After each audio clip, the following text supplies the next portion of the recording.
Paz y bien, hermanos, una vez más continuamos con este estudio bíblico de mi primer libro, Palabras de Vida Eterna. El tema que vamos a tocar el día de hoy es del mismo bloque cristológico y lleva por título Jesús muere y resucita por nosotros. Invoquemos pues a la Santísima Trinidad y al Espíritu Santo para que nos acompañe en esta reflexión. En el nombre del Padre, y del Hijo y del Espíritu Santo. Amén.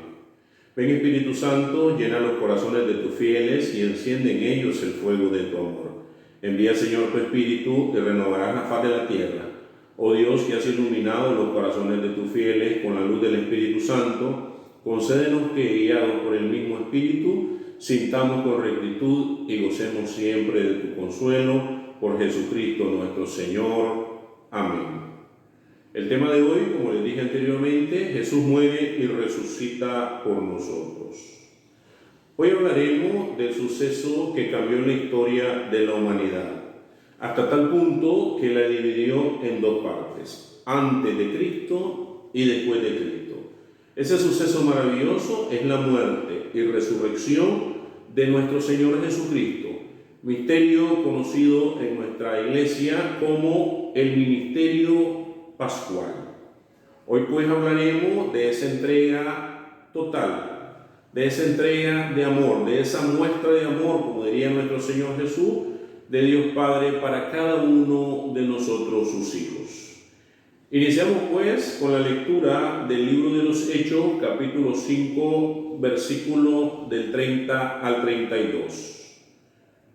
El Dios de nuestros padres resucitó a Jesús, a quien ustedes dieron muerte colgándolo de un madero. Dios lo exaltó y lo puso a su derecha como jefe y salvador, para dar a Israel la conversión y el perdón de los pecados. Nosotros somos testigos de esto, y lo es también el Espíritu Santo que Dios nos ha dado a los que le obedecemos. Palabra de Dios, te alabamos, Señor. Iniciamos pues de esta manera con esta lectura del libro de los Hechos, donde se da la proclamación de fe de los apóstoles, donde el centro de la proclamación de los apóstoles es la muerte y la resurrección de nuestro Señor Jesucristo por nosotros. Jesucristo murió, se entregó como ese Cordero Pascual para el perdón de cada uno de nuestros pecados. Dio su vida, derramó su sangre para que nosotros pudiéramos reconciliarnos con Dios, para que ese muro de pecado cayera y nosotros pudiéramos acercarnos a ese trono de gracia, a ese trono de amor y misericordia, a ese Padre que nos espera siempre con los brazos abiertos. Por esta razón, cuando Juan el Bautista se encuentra con Jesús, lo reconoce como el Cordero de Dios que quita el pecado del mundo, como nos dice el sacerdote a la hora de levantar esa hostia consagrada, ese cuerpo y sangre de Cristo, y nos dice: este es el Cordero de Dios que quita el pecado del mundo. Pero nosotros se nos olvida que ese sacrificio fue por nosotros, se nos olvida que esa entrega fue por nosotros, o peor aún, no nos importa si Jesús dio la vida por nosotros, porque insistimos en vivir en ese pecado que nos mantiene alejados del Señor. La primera carta del apóstol San Pedro, capítulo 1, versículos 18 y 21 nos dice: no olviden que han sido rescatados de la vida vacía que aprendieron de sus padres, pero no con un rescate material de oro o plata, sino con la sangre preciosa de Cristo, el Cordero sin mancha ni defecto. Dios pensaba en Él desde antes de la creación del mundo, pero no fue revelado sino a ustedes al final de los tiempos. Gracias a Él han creído en Dios, que los resucitó de entre los muertos y lo glorificó, precisamente con el fin de que pusieran su fe y su esperanza en Dios. Hermanos, nosotros fuimos rescatados de la garra del pecado y del enemigo. ¿Por quién? Por Jesucristo. Y no pagó oro ni plata, sino que pagó con su sangre. Esa sangre derramada en el madero, esa sangre derramada allá en el Gólgota, para nuestra salvación, para nuestra liberación, para nuestra reconciliación con el Señor. Por eso debemos de reconocerle ese sacrificio de nuestro Señor Jesucristo. Y por eso nosotros debemos de buscar esa gracia que Él nos ofrece por medio de ese sacrificio de amor. Y como dice el apóstol San Pedro, ya no nos pertenecemos, ya le pertenecemos a Dios, porque Dios Padre, quien nos rescató a precio alto, la sangre preciosa de su Hijo. Yo pregunto, como pregunté la vez pasada, ¿estarías dispuesto a dar la vida por alguien que amas y te interesa, como una madre, un padre o un hijo? Y tú me responderías que sí. Pero si te pregunto, ¿estarías dispuesto a dar la vida por un enemigo? ¿Qué dirías? Y eso es precisamente lo que ha hecho Jesús. Dio su vida en el momento en que nosotros estábamos enemistados con Dios, para venir a reconciliarnos con Él. Por eso no nos pertenecemos, le pertenecemos a Dios. Dios Padre ya tenía preparado este plan de salvación, pero fue revelado hasta el Nuevo Testamento. Pero ya se nos presentan luces de esa misión. Y por ejemplo, podemos encontrar en el libro del profeta Isaías que el Señor nos habla de la misión de su Hijo 700 años antes que viniera a este mundo. Y ya nos dice que iba a ser entregado como cordero de sacrificio por todos nuestros pecados. Isaías 52, versículos 13 y 14, y luego Isaías 53, versículos 4 y 12, nos dicen lo siguiente: ahora llega para mi siervo la hora del éxito, será exaltado y puesto en lo más alto. Así como muchos quedaron espantados al verlo, pues estaba tan desfigurado que ya no parecía un ser humano.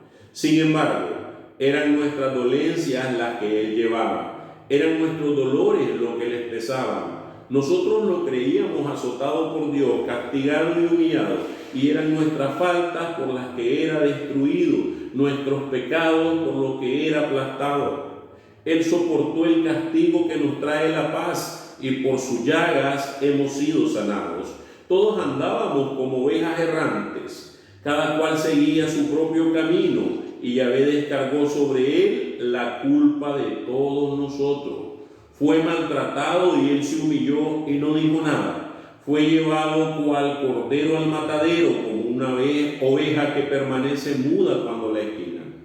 Fue detenido, enjuiciado y eliminado. ¿Y quién ha pensado en su suerte? Pues ha sido arrancado del mundo de los vivos y herido de muerte por los crímenes de su pueblo.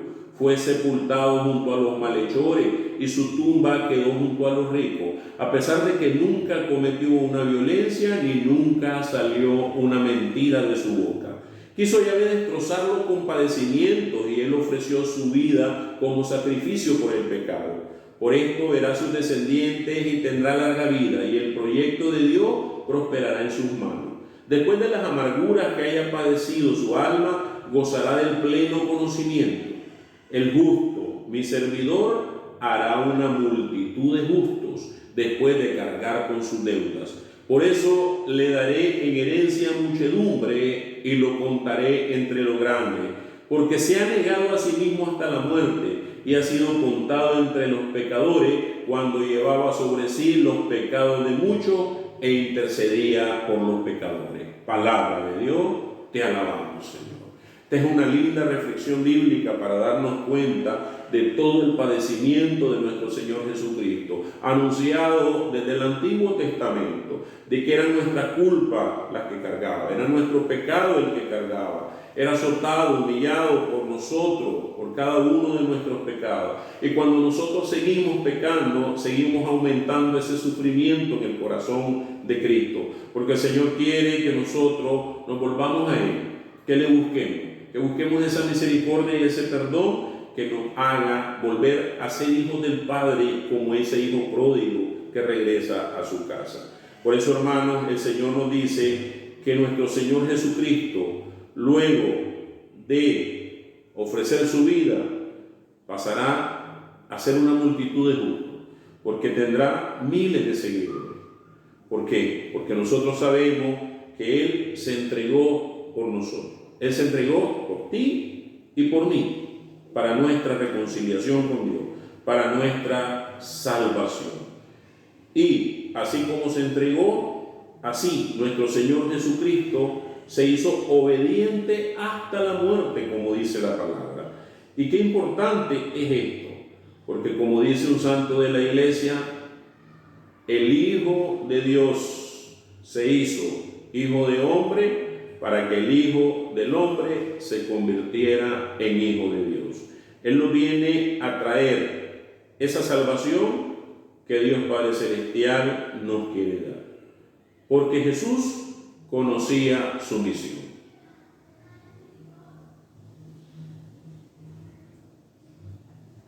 Jesús conocía su misión, hermano, y se la revela a sus discípulos.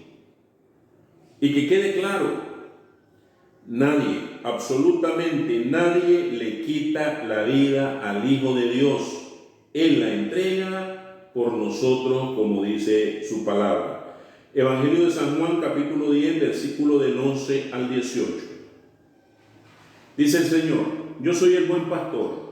El buen pastor da su vida por sus ovejas, no así el asalariado, que no es el pastor ni las ovejas son suyas. Cuando ve venir al lobo, huye abandonando las ovejas, y el lobo las agarra y las dispersa. A él solo le interesa su salario y no le importan nada las ovejas. Yo soy el buen pastor y conozco a los míos como los míos me conocen a mí. Y lo mismo que el Padre me conoce a mí, yo conozco al Padre. Y yo doy mi vida por las ovejas. Tengo otras ovejas que no son de este corral. A esas también las llevaré. Escucharán mi voz y habrá un solo rebaño con un solo pastor. El Padre me ama porque yo doy mi vida para tomarla de nuevo. Nadie me la quita, sino que yo mismo la entrego. En mis manos está el entregarla y el recobrarla. Este es el mandato que recibí de mi Padre. Palabra de Dios, te alabamos, Señor. Qué importante es darnos cuenta que nuestro Señor Jesucristo es quien entrega su vida de manera voluntaria por nosotros, que nadie se la quita, porque nadie le puede quitar la vida a Dios, y que Él es el buen pastor, y que nosotros somos esas ovejas, pero tenemos que ser precisamente como las ovejas, dóciles, dejarnos llevar por nuestro pastor, dejarnos guiar por nuestro pastor, que nos cuida del enemigo, que nos cuida de la destrucción, que nos cuida de la muerte. ¿Cuántas veces nosotros nos alejamos de Dios? ¿Cuántas veces nosotros no queremos saber nada de su palabra? ¿Cuántas veces nosotros nos corremos de las oportunidades de encontrarnos con el Señor por medio de su palabra, por medio de su iglesia, por medio de un retiro? Y siempre le decimos, como le decimos al vendedor cuando no le queremos comprar, en otra pasadita. Qué triste es dejar a Dios para otra pasadita. Pero como decía un santo de la iglesia, temo al Señor que pasa y que no vuelva a pasar. No sabemos si hoy es nuestro último día. No sabemos si mañana vamos a estar. Pero lo que sí sabemos es que Dios quiere hoy nuestra conversión. Quiere hoy que nos acerquemos a Él. Nuestro Señor Jesucristo entregó su vida por nosotros cuando no servíamos para nada, literalmente. La carta a los Romanos, capítulo 5, versículo del 6 al 11, nos dice lo siguiente. Fíjense cómo Cristo murió por los pecadores, cuando llegó el momento en un tiempo en que no servíamos para nada. Difícilmente aceptaríamos morir por una persona buena, tratándose de una persona muy buena. Tal vez alguien se atrevería a sacrificar su vida, pero Dios dejó constancia del amor que nos tiene. Cristo murió por nosotros cuando todavía éramos pecadores. Con mucha más razón, ahora nos salvará del castigo si por su sangre hemos sido hechos justos y santos. Cuando éramos enemigos, fuimos reconciliados con Él por la muerte de su Hijo. Con mucha más razón, ahora su vida será nuestra plenitud. No solo eso, nos sentiremos seguros de Dios gracias a Cristo Jesús nuestro Señor, por medio del cual hemos obtenido la reconciliación. Palabra de Dios, te alabamos, Señor. Y está la muestra más fehaciente del amor de Dios por cada uno de nosotros. ¿Por qué digo esto? Porque Dios manda a su Hijo, envía a su Hijo a dar su vida por nosotros cuando no servíamos para nada. Y como dice nuestro Señor Jesucristo en el Evangelio de San Juan, capítulo 15, versículo del 12 al 14, dice: este es mi mandamiento, que se amen unos a otros como yo los he amado. No hay amor más grande que dar la vida por sus amigos, y son ustedes mis amigos si cumplen lo que les mando. Palabra de Dios, te alabamos, Señor.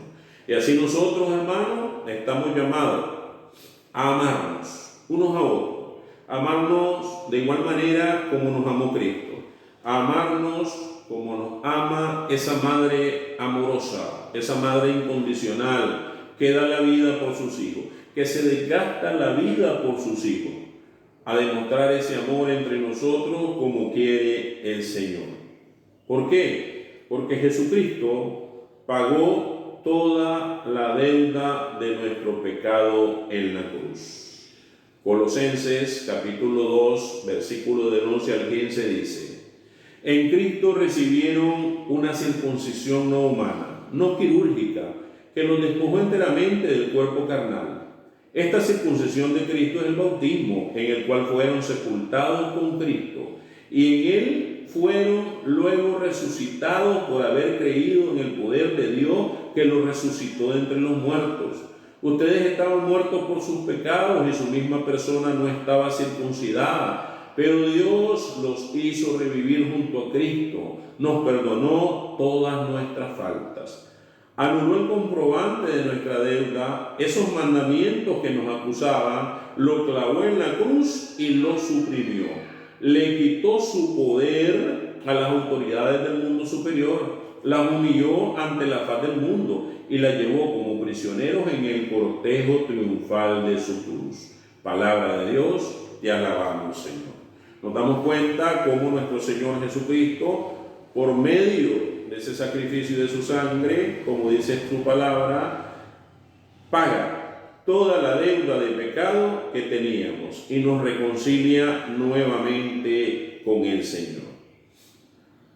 Hermanos, quiero hablar un poco de esos sufrimientos de Cristo desde el punto de vista de la ciencia, y voy a hablarle de algo que es maravilloso y que se llama la sábana santa, la sábana en la cual envolvieron el cuerpo de Cristo para sepultarlo y que se encuentra allá en el Museo de Turín.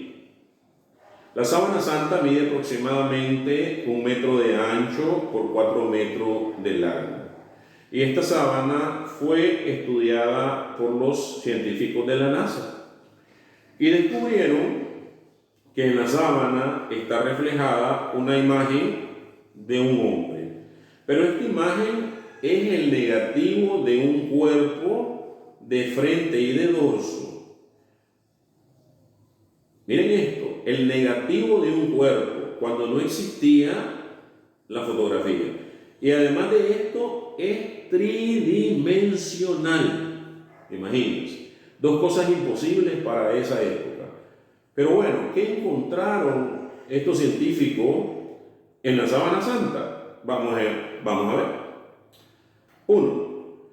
Señales de quemaduras de incendio causadas por los ataques a los conventos e iglesias donde se guardaba esta reliquia.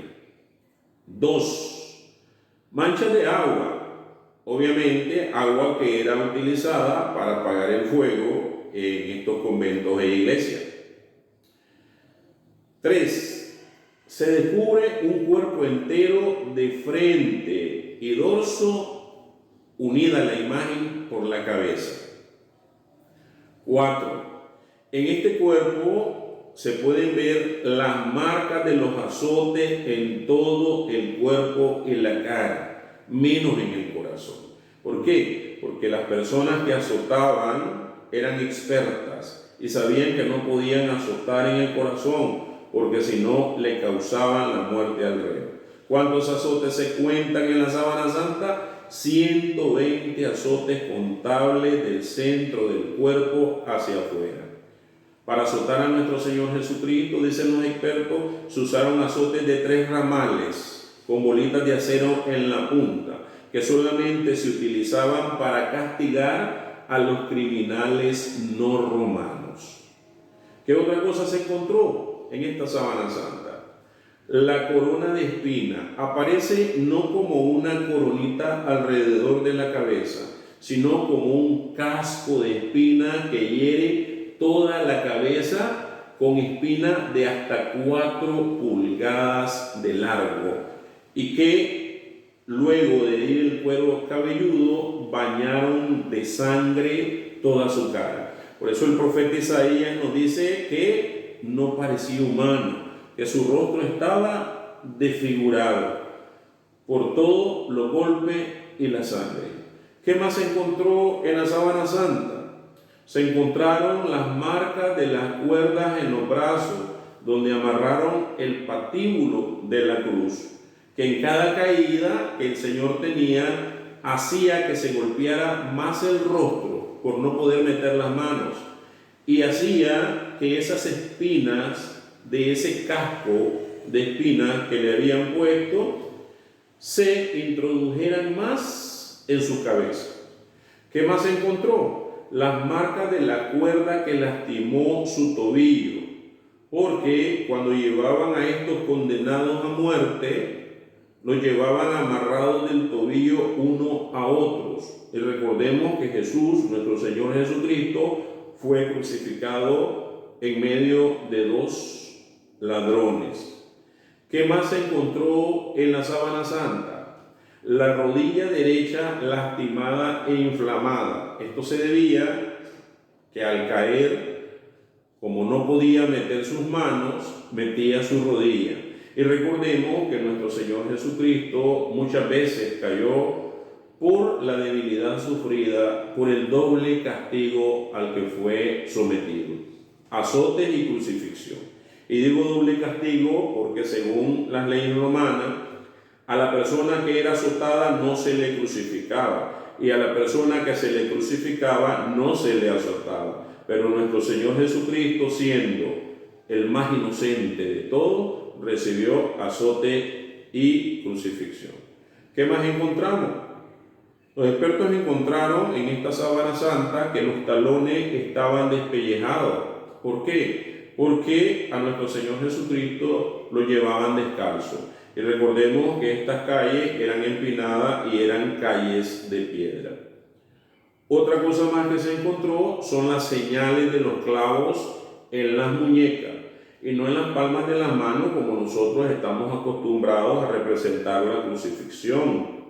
Esto se debe, dicen los expertos, a que el cuerpo pesa tanto, y si se clavara de las palmas de la mano no soportarían ese peso, se desgarrarían, y por eso los clavos eran incrustados en la muñeca. ¿Qué pudimos ver aquí en este informe?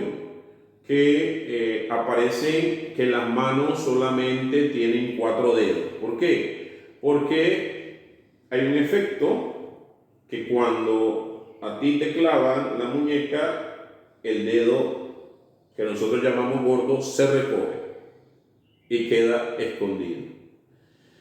¿Qué más se encontró en esta Sábana Santa? Que las manos estaban cruzadas y la mano derecha fue reclavada. Doble dolor. El pie izquierdo sobre el pie derecho cruzado por un solo clavo grande.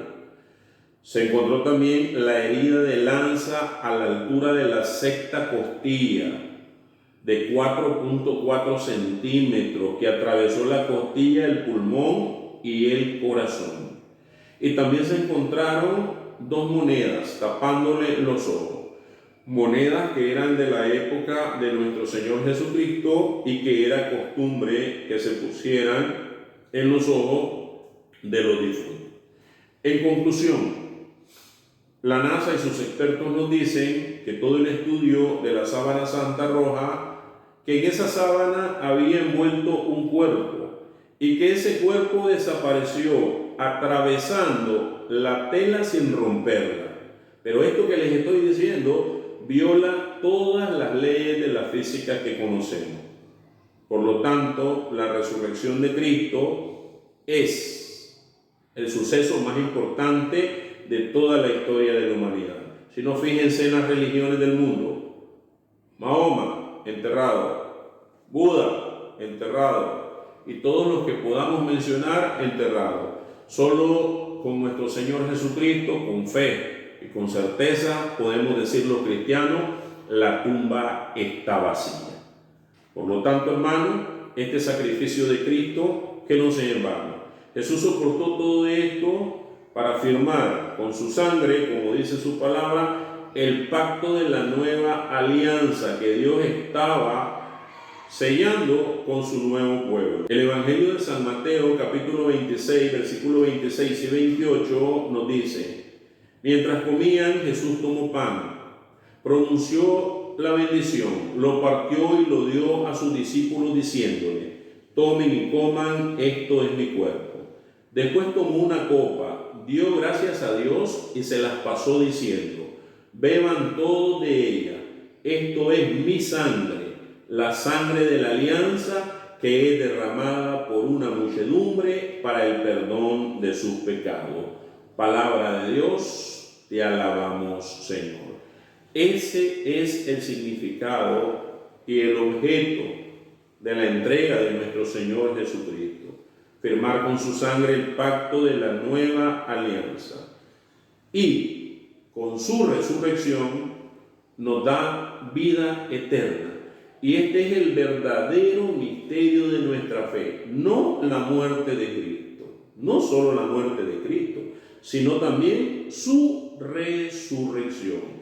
Como dirá el apóstol San Pablo en Primera de Corintios, capítulo 15, versículo 14 al 21, y si Cristo no resucitó, nuestra predicación no tiene contenido, como tampoco la fe de ustedes.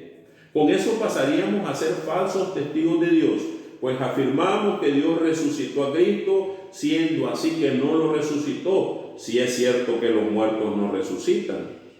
Pues si los muertos no resucitan, tampoco Cristo pudo resucitar. Y si Cristo no resucitó, de nada les sirve su fe. Ustedes siguen en sus pecados. Y para decirlo sin rodeo, los que se durmieron en Cristo están totalmente perdidos. Si nuestra esperanza en Cristo se termina con la vida presente, somos los más infelices de todos los hombres. Pero no, Cristo resucitó entre los muertos, siendo el primero y primicia de los que se durmieron. Un hombre trajo la muerte y un hombre también trae la resurrección de los muertos. Palabra de Dios, te alabamos, Señor. Por lo tanto, hermanos, aprovechemos este regalo que Dios nos da por medio de su Hijo y que ese sacrificio de nuestro Señor Jesucristo no sea en vano, que sirva para la conversión en nuestras vidas, en nuestras familias, en nuestros hogares, que sirva para nuestra salvación. Finalizo con la parábola del día de hoy, que lleva por título El Hijo. Y dice así: